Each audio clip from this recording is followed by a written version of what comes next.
यूँ तो Pakistani society socially काफ़ी अवेयर होती जा रही है, पर पॉलिटिकली कब अवेयर होंगी ये हमें नहीं पता फ़िलहाल। इसकी एग्ज़ाम्पल ये है कि जब सोसाइटी के अंदर किसी के साथ ज़ुल्म हो जाता है तो हमें पता है कि अभी वो जो मज़लूम है उसकी बुराई अभी हमने नहीं करनी क्योंकि उसके साथ ज़ुल्म हुआ है। और अगर हम मज़लूम की बुराई यहाँ पे करेंगे तो उसको विक्टिम ब्लेमिंग कहेंगे और वो जो ज़ालिम होगा वो इससे फ़ायदा उठाएगा कि हाँ, मज़लूम की भी गलती है। पर स्टिल हमें पता है कि यहाँ पर हमने मज़लूम की गलती डिस्कस नहीं करनी, यहाँ सिर्फ़ हमने ज़ालिम को कटहरे में पहले लेके जाना है। तो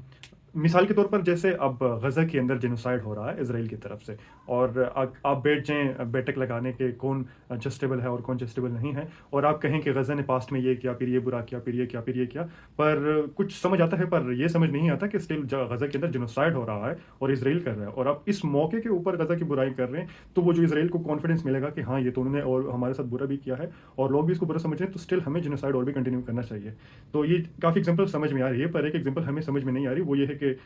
इमरान खान जेल में है और वो फ़िलहाल मज़लूम है। शायद मैं अपनी ज़िंदगी के अंदर कभी भी उसको वोट ना दूँ या कभी भी मैं उसकी पॉलिसी से एग्री ना करूँ। पर चूँकि हमने जब टेक आउट आ लिया कि ज़िंदगी भर मॉरल रहने का, तो जब तक हम मॉरल है तब तक हम इंसाफ़ बयान करेंगे और वो ये कि इमरान खान के साथ फ़िलहाल जस्टिबल सिचुएशन नहीं है और अब अगर वो मज़लूम है और मैं आपको बताऊँ कि उसने कैसे इस्लामिक टच यूज़ किया सोसाइटी को एक्सप्लॉइट करने के लिए, कैसे उसकी गलत पॉलिसीज़ थी, कैसे वो एक नालायक इंसान है, कैसे वो एक बदकिरदार इंसान है। अगर मैं ये सारी चीज़ें भी बयान करूँगा तो अभी वो जो ज़ालिम है जो उसके ऊपर ज़ुल्म कर रहा है, उसको कॉन्फिडेंस मिल रहा है और वो और भी ताकतवर होगा इससे। अब अगर इस सिचुएशन के अंदर मैं प्रोपोर्शनैलिटी की बात करूँ कि इमरान खान ने भी ऐसा किया था, तो इसलिए उसके साथ भी ऐसा हो रहा है। तो ये ऐसा ही है कि मैं कहूँ कि हमास ने 7 अक्टूबर किया और 7 अक्टूबर के बदले में इज़राइल ने जिनोसाइड कर दिया, जो कि बिल्कुल भी जस्टिफाइड नहीं है। ऐसा ही इमरान खान ने भी किया, पर उसके बदले में जो इमरान खान के साथ हो रहा है, वो काफ़ी ज़्यादा हो रहा है। मिसाल के तौर पर जो इद्दत केस है कि आपकी बीवी का अभी इद्दत पूरी नहीं हुआ था, तो आपने उसके दरमियान में निकाह कर लिया, तो इस जुर्म के अंदर आपको 7 साल की सज़ा दे दी गई। तो सुनने में काफ़ी अजीब ये सारी चीज़ें लग रही हैं और दूसरा आर्गुमेंट इसके खिलाफ ये भी हो सकता है कि ये साइकिल भी तो कभी हमने तोड़ना है ना, मतलब